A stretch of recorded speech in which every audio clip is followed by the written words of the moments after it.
And for more, we're joined from London by Colonel Richard Kemp, the former commander of British forces in Afghanistan.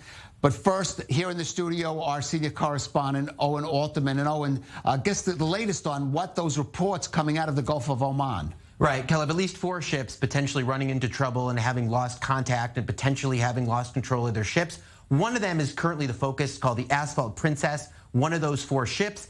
And the official British organization, the Maritime Trade Office or agency that has been reporting on this on Twitter just a few moments ago before our airtime, upgraded this to a possible hijack. Again, really putting some meat to the reports that we've heard of 8 or 9 people having boarded the ship. The British government reportedly working on the assumption that Iran is behind it. So again, the first ones to actually come out and link Iran to the attack. But it certainly seems like a fairly serious incident that there are armed people on the ship trying to hijack it. Again, we don't know a lot of the details. The details are still coming out. The details are very important, but that's what we know at this point. Obviously, everyone around the region, around the world should be very concerned. All right, well, let's go to Colonel Richard Kemp in London. And Colonel Kemp, first of all, let's break it down a bit. Reports of multiple ships losing control there in the Gulf of Oman. Could that be a cyber attack on their navigation systems?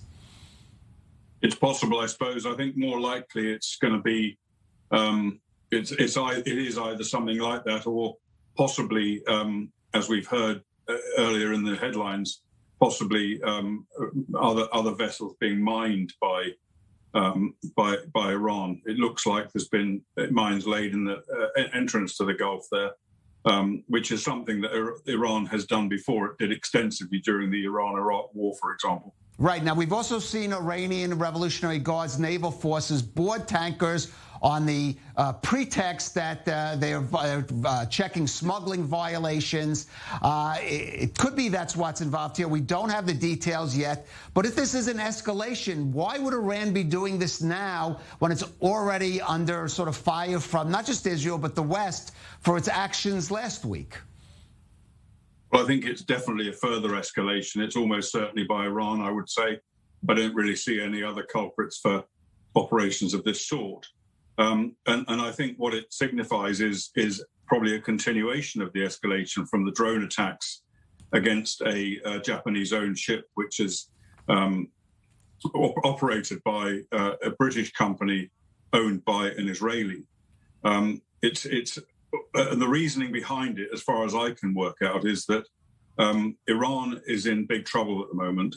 There's been a couple of weeks of very severe demonstrations and rioting across the country in many cities in the country, including in Tehran, which Iran is struggling to deal with, struggling to put down, and it fears, I think, potentially a severe attack on its continued government of Iran.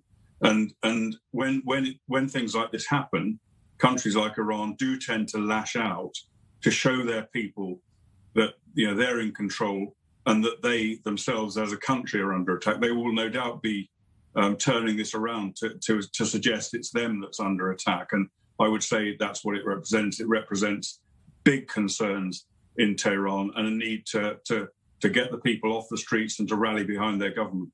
Right. Now, you're there in London, Colonel Kemp. Yesterday, Prime Minister Boris Johnson said that Iran should face the consequences of what they've done. He called that incident last week in which a British national, the ship's captain, was killed, one of the 2 fatalities there. What should the UK be doing, maybe in concert with the US and other countries, to respond at least to that incident, not even talking about what's happening today?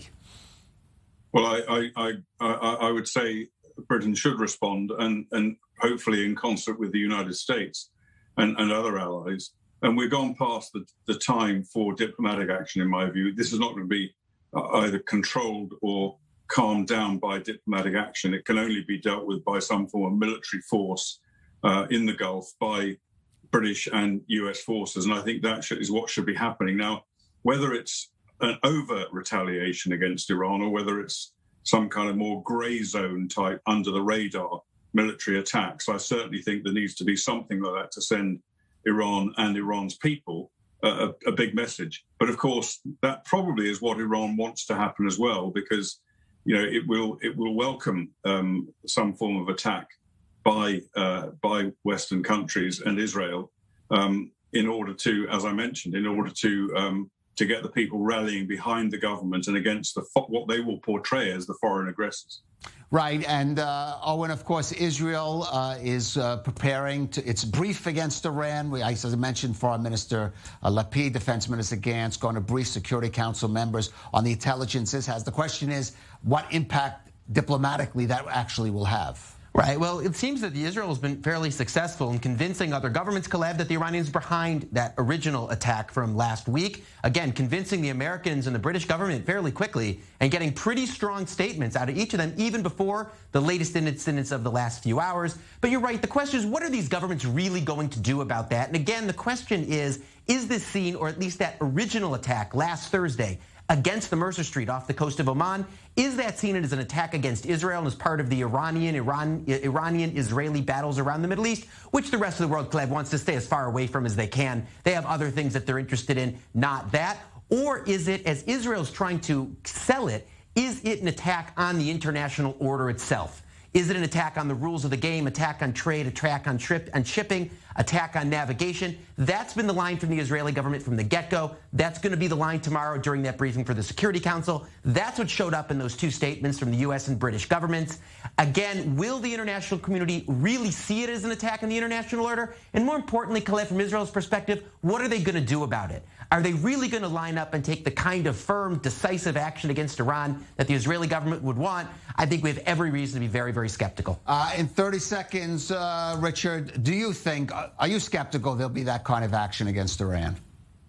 I'm afraid I am as well. Yes, I'm well aware that that this is an attack against the international community, however it's portrayed. But I fear that the international community, US and UK particularly, might be very, very reluctant to initiate an overt military attack. That's why I think there is another option of a less obvious, less publicly, more deniable form of military attack that nevertheless sends the right message. All right. Well, Colonel Richard Camp there in London. Thank you for that. Owen Alterman, stay with us.